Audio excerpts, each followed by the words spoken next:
Very strange week this week because working completely remotely, flatmate or housemate came back from Thailand at the end of last week, came down with a fever on Sunday, and we were awaiting his results to see if he's got coronavirus. Long story short, he didn't have coronavirus, it was just a fever, so that's good, we're all clear. What that did mean, though, is that we didn't actually record that much footage whilst I was working in self-isolation and Ash was working from Egham. So we decided to put together 2 weeks of the vlog into one bumper-long episode, double bubble. Let's get on with it, and please remember to wash your hands. Now this is a story all about how Me and my friend Ash grew a social media advertising agency to where it is now. Like when you first look at a Facebook ad to understand it becomes very confusing, which is hard. But I think you get the hang of it, it becomes a lot more easier and a lot understanding, and then you can learn new things as well. You know, it's first of all I was like, God, this is an absolute. I don't know what is happening here. Like I don't understand anything. It all looks, I don't know, some matrix kind of wording. Didn't understand it, but then you do. Once you do understand, you see everything. You know the things to look at. Then it does get easy. It's like when I think, for my opinions, it's like just try and set up that first ad. Anyway, just going to do a little recording. Currently doing some Loom videos, so it's like presentations that we send out to people, but has my bald head in the video, so just makes it a little bit more personal in terms of not my bald head, but just someone actually speaking through a camera and going through a little presentation with them, instead of just like, oh, can you just read this deck I've sent you, have you reviewed it yet? And yeah, it goes on and no one reviews it, so it makes it more engaging if actually I'm talking through it. I haven't got a pixel, so I think it'll be briefly James better place to explain exactly what a pixel does, but it's kind of beyond, like, it's not like Google Analytics or anything like that. It's kind of like a hidden bit of code that would go on your site that would allow like for future advertising to kind of retargeting based on people that are buying certain products or going to basket and then not purchasing. You can retarget them back in a bit like how most like online, I guess how a lot of online retailers work really. Yeah, exactly. Like Sam, you're learning. Yeah, but it's that phenomenon of you thinking your phone's listening to you. A lot of it's around the data the Pixel gets. At its most basic thing is anyone that lands on Surface Pro product or the Surface Pen, we can show them an ad on Facebook and Instagram and other audience networks that they own, going swipe up or click through to buy that thing that you nearly bought. And that's why when you go shopping for clothes, trainers, products, is you're hit with an onslaught of related ads. Yeah, the same technology which led me to browse for engagement rings in incognito mode incessantly. Yep. Yeah, exactly.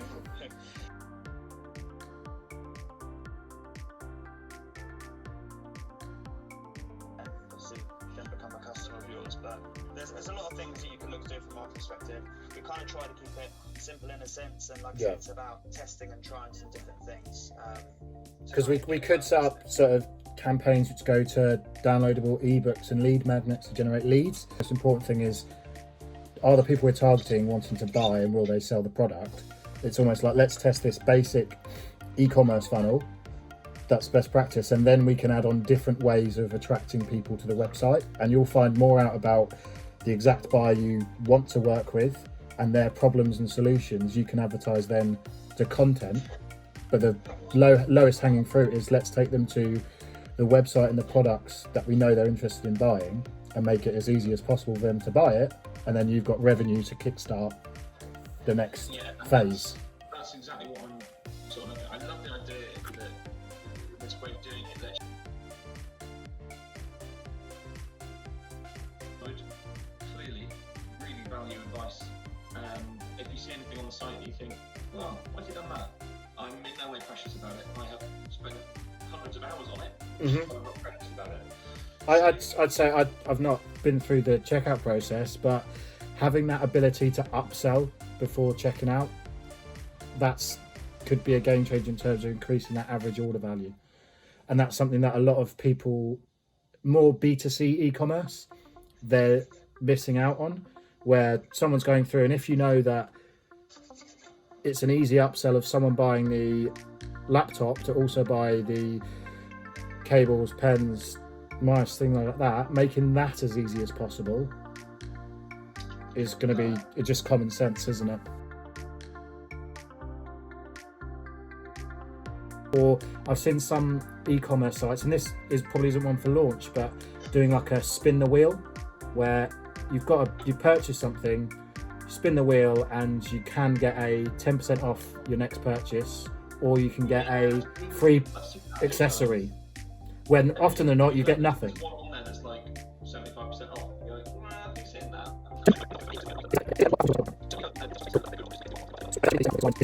We make it as much of a success as we can, I think, and hopefully that again drives some traffic, drives some business through and got to our end, so everyone's winning. And then you've got some recommendations to work on your kind of marketing and marketing strategy moving forward, because actually you've set everything up in the right way to begin with the pixel, for example, which a lot of companies are missing, which allows for a lot of retargeting campaigns in the future. So if we can get the basics right, then that's going to be a benefit to you.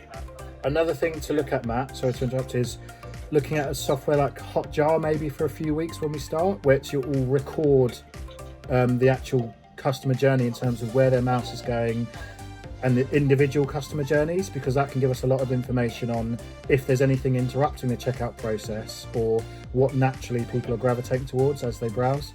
That's called Hotjar. Hey. Bow now now, bow now now, bow now now, bow now. Nah.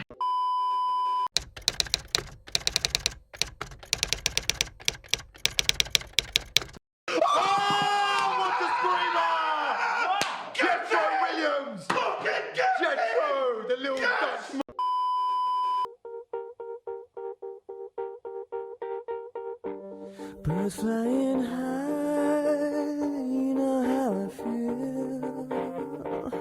Sun in the sky, you know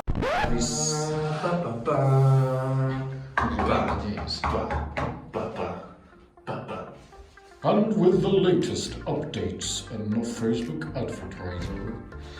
It tell you that, mate. Last week, as you probably might see, Green Emma was close to having coronavirus, but survived it. So what do you think about the new? They're getting rid of that. What do you think about the news of Facebook getting rid of mobile audience network placements or reducing them?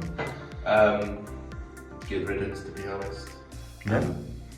Just because when we've set up ads for our clients and you look at the placements at the end when the campaign's finished, and you see that there's never ever really any kind of interaction with those types of where that ad is placed anyway. So I usually always turn it off after testing the ads. What does it mean by audience network? So when there's an ad that comes up within an app, so an app that you're playing on and an ad comes through there. And do you like ads that pop up when you're playing on your games? And Not really. It's really annoying, especially when they have the fake X, which really annoys me because you want to get rid of it and you press it, but it's just a little trick. So you press it and then it takes you to the app. That's annoying, and you actually have to wait 20 seconds before you can actually get rid of it. The actual real X comes up. So yeah, no, I don't see the point of them, to be fair. They might. They could be right for brand and apps. I mean, if you're on an app that's similar to your app, and you just like kind of try out this app, then yeah. But other than that, they don't really work. I just think they're pointless. It's really annoying. So yeah, I think Facebook got that right, and hopefully that. To be honest, like when we see in the proofs of the pudding, like I said already, that it's mainly the Facebook news feed ads, and all of those seem to work so much better. And when you look at where the placements are, audience network, it has just no interaction whatsoever with it. So either that. But the only good thing about audience network ads is no one can leave any shitty comments. Good comments. But I do see it. Like I honestly don't see the point of having a comment section on that. What if they're good? Well, or a question. But there's more negativity than positivity with Facebook. really, in my opinion, in terms of people commenting. Everywhere, Yeah, but like, I'm not saying that ads are shit. I'm not trying to put that way. But it's just like there's just some of these real grumpy people, unfortunately, on social media who not just see something, but it's like if they see a celebrity or someone doing something good, they'll probably just try and put a negative spin to it because their life is an absolute misery. Little gremlins can chop in that South So Park. I don't find it relevant for the ad to have comments on it, to be honest. I wouldn't set it as comments because it doesn't need to, because that if when that person clicks it anyway, it's gonna take them from Facebook hopefully onto a landing page of some sort. So I don't personally, that's my opinion. I've always thought that. And if someone leaves a really shitty comment, what do you do? Just get rid of it. Or you can be smart and reply back, but you don't want to start a war, and there's no point in that. Yeah, especially if you're only testing ads. Yeah, exactly. A lot of the time when we're in pitches, meetings, updates with clients, we talk often about the post-click experience, because what a lot of people don't realise about advertising, especially social media advertising and anything online that's driving to a website landing page or trying to sell products, is that the ad itself is just the tip of the iceberg, and that's just a starting point for what happens. Really, it's all what happens behind the scenes and after the click that can be the make or break between whether your ad and your advertising campaigns are a success or a flop. A lot of companies might think that this campaign doesn't work, or Facebook ads don't work, or influence campaigns don't work, or Google ads, affiliate marketing, PR, but that's often because whatever they're guiding to and whatever they're paying money and guiding the person to next in their journey isn't set up and optimized to either measure what's happening or actually be appealing enough to convert that customer. A lot of people focus too much on here. It's still important in terms of what happens before the click and in the ad, but they're missing all these variables below that define success. Some of the key variables that actually happen with the advertising are the copy, the creative, the audience. Yeah, I've got shit writing, apologies. And the offer. So, by the audience, that's who you're targeting. If you're not targeting the right people, it doesn't matter how good the copy is, the creative, the offer, the landing pages, what happens after the click. If you're targeting the wrong people with shit they don't want to buy, they're not going to click or convert for you. And often the first phase of any campaign is testing out the audiences based on what we assume might be your dream buyers, but also laying that up with your actual customer data, visitors to your website, and more often than not, because the algorithms running more campaigns and has run more successful campaigns than any individual advertiser, trust in Facebook and start to go a bit broader, then you can narrow down. For the copy, this is simply the text and headlines that accompany the ad, and that's more around, especially on newsfeed ads, which might be coming into play further down the funnel and trying to coax and convince people.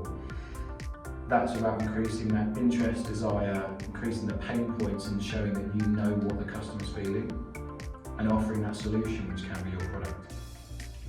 Long copy ads are more common in sort of higher value products, B2B information products, because the people or their audience might take a bit more convincing. Those shorter form copy ads are more quick purchases that aren't as involved. The creative is the image, video that is actually the ad when most people think of it. And some people just think of that as the ad and ignore those things, which,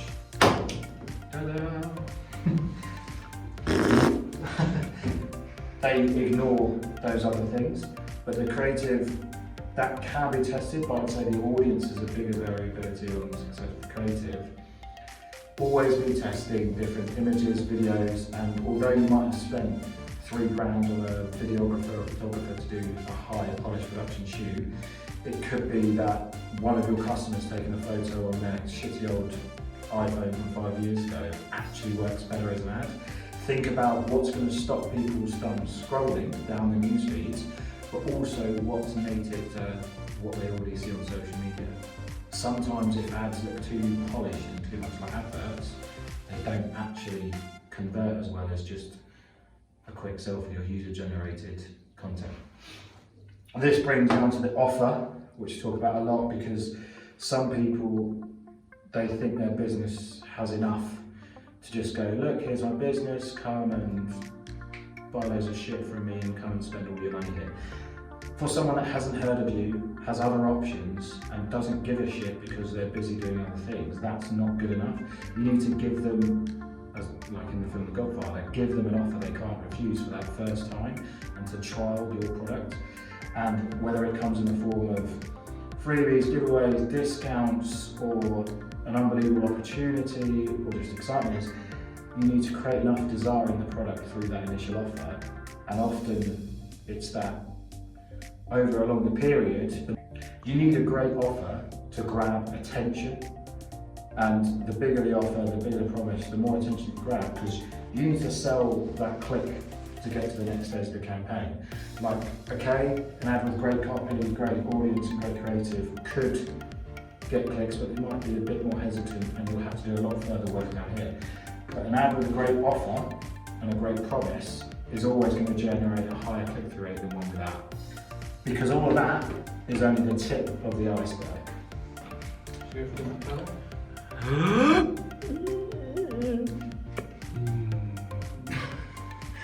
So, one of the main variabilities in what happens after the click is the landing page. Where the hell are you taking people after they click that ad? Some businesses think taking adverts straight to a homepage is good enough, but it's not, because there's too many options for them to go to and not follow through the customer journey you want to take, which more often than not is to give you money. Make it as easy as possible for the person clicking the ad to take the action that you want them to take by building designated landing pages optimized for what the outcome is. Whether that's purchasing a product, whether that's leaving their details, whether that's trialing something, whether it's downloading this. Design and test multiple landing pages to keep improving the performance of it. The next step is the conversion. On that landing page, what are you getting them to convert to? And this links to the offer as well, because it's all very good guiding them to a landing page, but where have they got to go next? Are you offering them to buy your product? Are you telling them to download a lead magnet? Are you telling them to fill out an inquiry form? Are you telling them to book an appointment?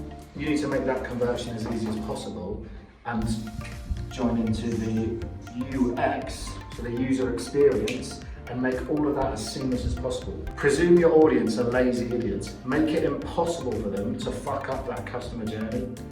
Idiot-proof every single customer journey that you create. Because you might assume people know where to click and fill out a form, but don't. Make the UX as easy as possible to sell that conversion. The next thing that happens below the tip of the iceberg is the upsell.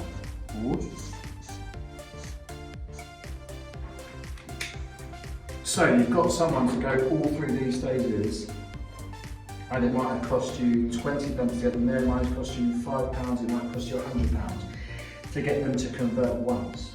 But you want to increase that average order value and maximise your returns on every campaign. So always be thinking of how you can upsell these people that are committed in some way already. Whether that happens in that user journey, on that initial first time, whether that's baked into your email marketing and your CRM, but following up with these people that have already converted maximises the return of any advertising campaign. Too many people hope that previous customers come back to them, but you can actually engineer that upsell and then constantly creating revenue for your business. Do you have a finger over there? I have no idea why I was doing that morning. No, hadn't been. Just start with your face like that.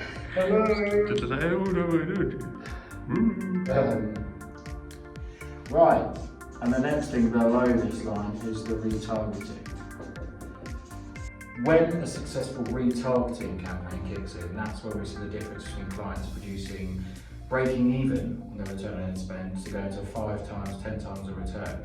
because people drop off at some point in their customer journey, and retargeting means that anyone that exits the page already or watches 30% of the video that doesn't convert first time because they're on the loo, the kids are running around their legs, kettle boils, or they're on the tube and it runs out of little connection on EE.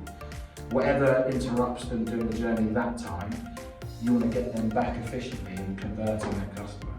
So thinking about the retargeting sequence and how you bring people back in before you've even gone out there with the first campaign is equally as important, and that can be the key to constantly and predictably bringing in customers and leads. There's probably a lot more things that go on behind the iceberg that we could talk about in terms of marketing psychology, ad copy, but one of the main things to take away is... These are the important things. The actual product. Like, if you do all this expertly and you've still got a shit product, it doesn't matter, because you're not going to get the repeat customers, you're going to get a bad reputation, and you can have an expert digital marketing team behind you. But if you're selling a shit product, it doesn't matter. If you're selling a product that people don't want, it doesn't matter how well this is all constructed. Shit product, shit. Give up. However good the marketing campaign is, if you've got a shit product, it just won't work long term. And as much as you can focus on this, you need to still deliver a high quality service or product to whatever business you're in. You need to make sure that food's good. You need to make sure that you're servicing your client well. You need to make sure that the boiler's actually fucking fixed. Whatever industry it is, you cannot get away long term with having a shit product. It will come back to bite you.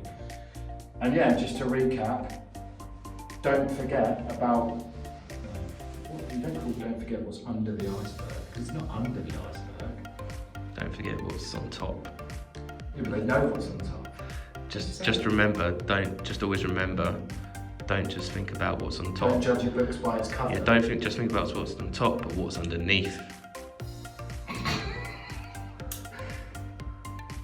Just because on social media you only see the tip of the iceberg, don't ignore what happens behind the scenes.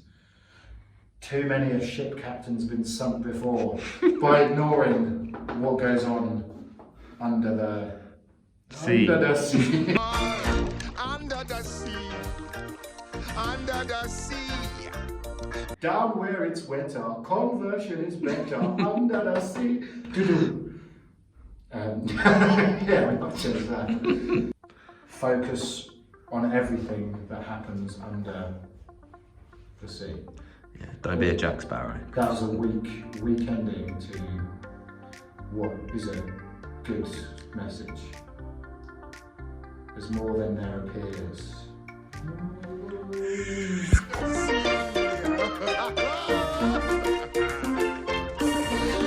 How's your week been, Ashley? Yeah, good. I think we've had a good week again, to be honest. We had a client that came back to us with different other agencies similar to us with their proposals, and we realised that we do, well, exactly the same with them, probably actually a lot better and a lot more than what they do, but charge absolute ridiculous fees as well. Well, they charge ridiculous. Yeah. It's us. We do the same, but we charge ridiculous. No, but yeah. But it was good to see, because to be honest, I've not really seen like agencies like proposals. Single ones, yeah. Yeah, so it was good to see what they do. But I think we're on the right track. I think we're better than them, to be honest. Not big ones. I just think they're just what they offer. Like they straight away they want money on the table from the client before doing anything, and a lot of money, which I don't think is fair. So I think our approach is so much better. Do you think one of them had $4,000 and set up things? And not even started. Yeah. And then only allowed to contact them. Yeah, and only allowed to contact them at like a time that might even cost. I know agencies, to be honest. Some agencies, if you want to contact them, or if you ask the agency to do anything else like another deck, they're probably charging as well, which is another. I don't really get that. Do you think we'll ever be in a place where we tell a client that the only time they can contact us is on a Wednesday at 10 AM? Well, I was thinking this, is like if we ever got to a point where we were like very big, I would make sure the employees are like us, to be honest. and care. care. Oh, that would be like the main thing. Like, I don't get why a big agency just can, you know, do an amazing pitch, but then not deliver, but still get away with it, just because they're big, really. I always think, but I see that in a lot of agencies as well, that they just give the big balls and say, yeah, we've done this and that, but actually they're quite poor and they don't deliver anything. So my opinion is, if you've got a business, to be honest, like, depending how big a business is, but I would focus on the smaller agencies and grow with them, like us, like Evergreen Growth and Marketing, because we can have a great journey together. I hope that's the main aim. Do little love hearts around you. Yeah, but it's true though. I think I've always, because I've worked for businesses that haven't been great to the client, and so in my opinion now is like I know it's like everyone says you can't be nice to everyone, but I'm not going to be that person. I want to make sure that their business is doing the right thing with us, and if it's not, then I think we need to be honest with them, so that it doesn't. To be honest, Facebook advertising, which would be a shock if it didn't work, but if it didn't, we'd be like, okay, look, this isn't for you. I think you should move on to some other sort of advertising. I just think, my opinion is I don't want to knock people off because I don't think it's fair. Even though I might look like that type of person, quite smart. but actually, I've got a nice heart. Oh, just about. that's good. Big businesses, pay your invoices. Otherwise, when our clients don't pay our invoices on time, I bring in the debt collector.